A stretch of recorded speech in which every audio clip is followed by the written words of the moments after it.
Alright, I'm gonna try to show you guys what that sound sounds like. So right when I try to turn it over, you're gonna hear probably a really weird sound.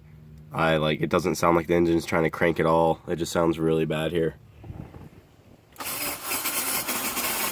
Oh, see, that just sounds horrible.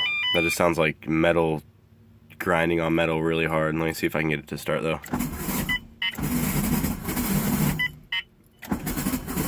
Yeah, it's not gonna start. I just had it started a second ago.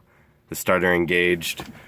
But yeah, I'm not sure what that is. I don't know if you can hear that, but there's like metal just rattling.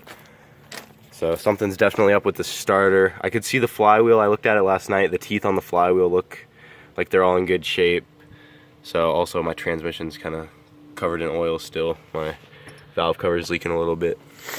But yeah, I think something's pretty messed up with the starter. Hopefully that's just all the noises. Hopefully all the problems are coming just from that starter. Let me see if I can get it. I just had it earlier this morning. I started it up.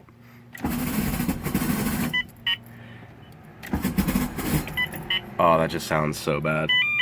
Kind of want to stop. Yeah, I'm not going to do it anymore. Well, I'll listen to this video, and if you can hear what it's doing right there, it's basically just like that rattling, but it does it also when it's running too. And if I give it a rev, it'll rev up and you won't hear it. Then it'll kind of, as the engine's calming down, you'll hear that rattle come just for a second and then like kind of go away. And it just sounds awful. So yeah, hopefully I can figure it out pretty soon.